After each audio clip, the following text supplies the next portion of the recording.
Assalamualaikum warahmatullahi wabarakatuh. Salam sejahtera, shalom, Om Swastiastu, Namo Buddhaya, salam kebajikan. Ketemu lagi dengan saya Krisyanto Yen Oni, salam NKRI. Masih terkait debat Cawapres tadi malam. Ya, meskipun ada pihak tertentu yang menyebarkan beberapa isu yang memojokkan Mas Gibran Raka Buming Raka, saya secara pribadi tetap memandang secara objektif bahwa panggung debat Cawapres tadi malam adalah milik Mas Gibran Raka Buming Raka. Di sesi berikutnya nanti saya akan mengupas tentang beberapa isu yang digunakan untuk menyerang memojokkan Mas Gibran Raka Buming Raka. Tapi kali ini saya ingin menyoroti Pak Mahfud MD. Oke, saya ingin fokus menyoroti jualan, ya, katakanlah jualan Pak Mahfud MD, ya kan, namanya orang sedang berkampanye. Itu debat Cawapres itu juga merupakan ajang jualan ide dan gagasan kepada rakyat, kan seperti itu. Nah, seperti sebelum-sebelumnya, jauh sebelum ada debat Cawapres, saya sudah menyampaikan bahwa kalau pasangan Capres-Cawapres 03, yakni Pak Ganjar Pranowo dan Mahfud MD ini menjual terkait penegakan hukum atau pemberantasan korupsi, maka itu adalah omong kosong.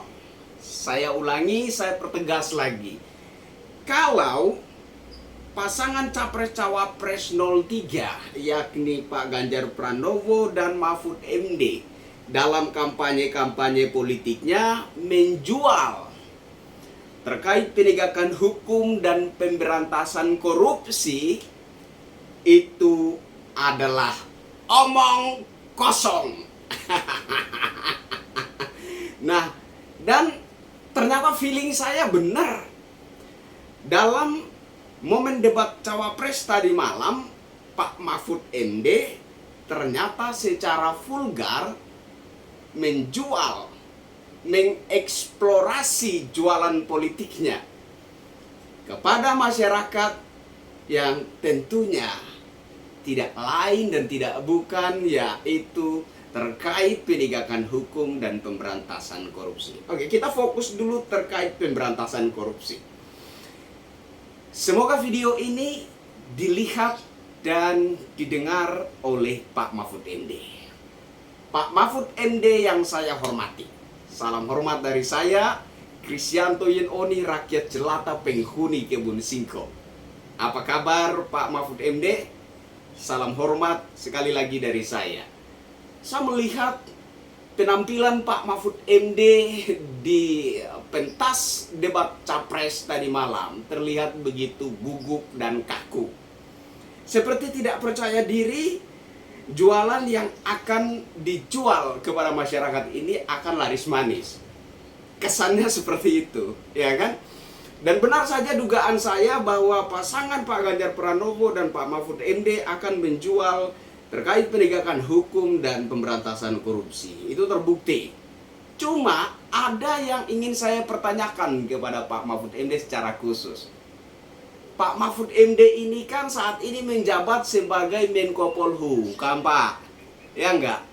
Bapak menjabat sebagai Menko Polhukam. Dan Bapak saya kira salah satu menteri yang mendapat tugas istimewa dari negara. Dan terkait terkait pemberantasan korupsi juga, Pak. Ya kan? Saya melihat Bapak diberikan tugas istimewa terkait pemberantasan korupsi, tetapi maaf Pak, mohon maaf. Ini pandangan rakyat jelata, ini penilaian rakyat jelata, ini analisa rakyat jelata bahwa Bapak Mahfud MD gagal menjalankan tugas negara itu. Tugas negara itu dipercayakan kepada Bapak oleh Presiden Jokowi. Bapak ditugaskan untuk mensukseskan rancangan undang-undang perampasan aset koruptor. Memang Bapak pernah menyampaikan itu di DPR RI. Memang. Tetapi saya melihat Bapak sepertinya kurang serius. Atau saya pikir lebih baik saya katakan Bapak tidak serius. Mengingat bahwa Bapak saat ini masih menjabat sebagai Menko Polhukam, ya enggak Pak? Lain ceritanya ketika Bapak menjadi cawapres pendamping Pak Ganjar Pranowo, kemudian Bapak mengundurkan diri dari Menteri Koordinator Bidang Politik Hukum dan Keamanan. Itu lain ceritanya. Maka sorotan saya kali ini akan salah kaprah. Nyatanya meskipun Bapak sudah menjadi cawapres pendamping Pak Ganjar Pranowo, Bapak masih menjabat sebagai Menko Polhukam. Artinya tugas negara itu masih terpatri di pundak Bapak. Tugas negara itu masih ada di pundak Bapak. Bagaimana cara Bapak mensukseskan rancangan undang-undang perampasan aset koruptor ini agar itu dapat digunakan sebagai payung hukum untuk pemberantasan korupsi yang lebih efisien. Demi agar negara kita dapat mengalami pertumbuhan ekonomi yang signifikan sesuai harapan negara, sesuai harapan pemerintah dan rakyat.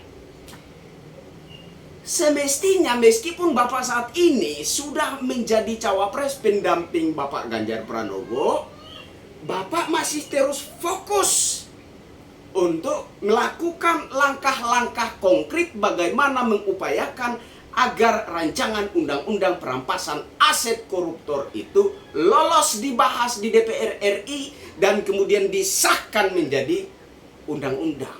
Saya pikir semestinya begitu, Pak.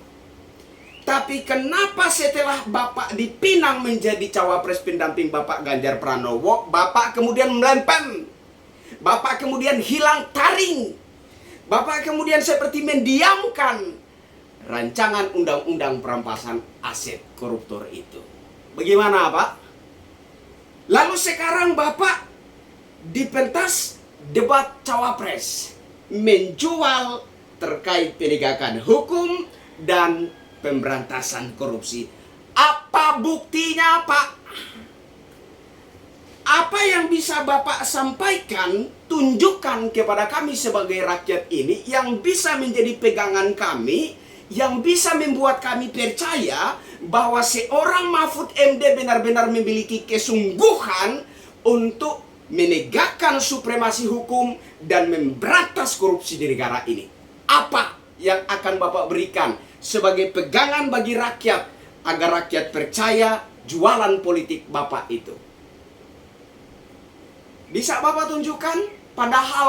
Padahal Presiden Jokowi bermaksud rancangan undang-undang perampasan aset koruptor ini bisa lolos dibahas di DPR RI, kemudian disahkan menjadi undang-undang, kemudian pada rapat paripurna DPR RI di mana Presiden membacakan laporan pertanggungjawaban kerja pemerintah atau laporan kerja negara di depan para wakil rakyat, Presiden Jokowi berencana sekaligus membacakan tentang rancangan undang-undang aset koruptor.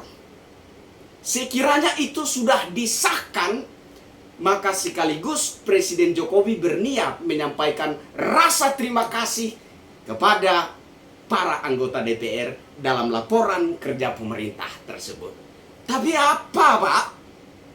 Dalam laporan kerja pemerintah yang disampaikan Presiden Jokowi di hadapan para anggota DPR RI yang terhormat, tidak ada penyampaian terkait RUU perampasan aset koruptor. Itu adalah kegagalan Bapak. Mohon maaf Pak, itu kegagalan Bapak. Lah bagaimana seorang Mahfud MD, Menteri Koordinator Bidang Hukum, Bidang Politik, Hukum dan Keamanan yang telah gagal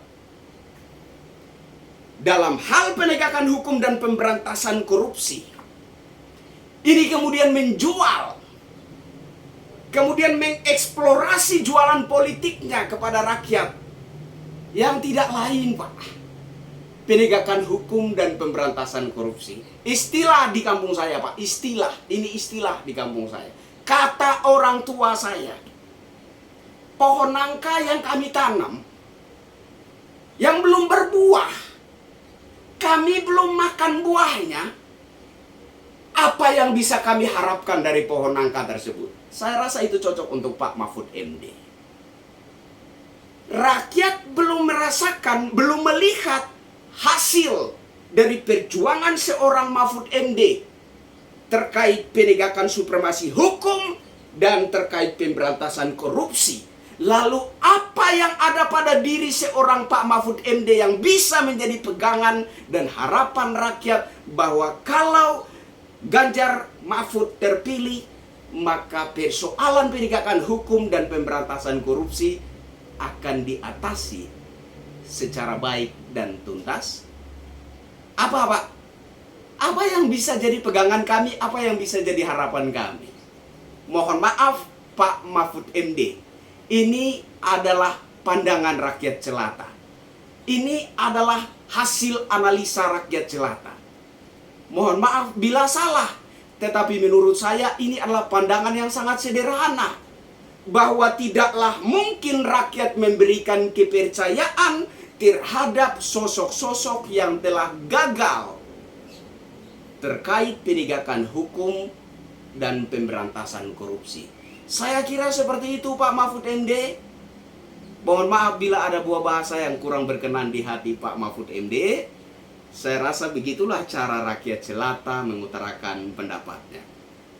Saya Krisyanto Yenoni, sampai ketemu lagi dengan saya di tayangan berikutnya. Saudara-saudaraku sebangsa setanah air, ingat bahwa di musim politik, para tokoh-tokoh politik akan mengeksplor jualan-jualan politiknya kepada rakyat. Mari kita belajar menjadi rakyat yang cerdas, yang bijak dalam melihat, mendengar, memandang, dan mengamati, agar kita tidak kemudian membeli kucing dalam karung. Penjualnya teriak kambing, kambing, kambing. Setelah kita beli, ternyata isinya kucing. Yang rugi kita sendiri. Menyesal kemudian tidak ada guna. Oke saudara-saudara, sama-sama kita tebar energi positif di masyarakat agar pemilu 2024 dapat berjalan dengan damai, kental dengan rasa persatuan dan persaudaraan. Berbeda pilihan politik, kita tetap bersaudara, kita tetap Indonesia. Salam satu tumpah darah. Salam NKRI.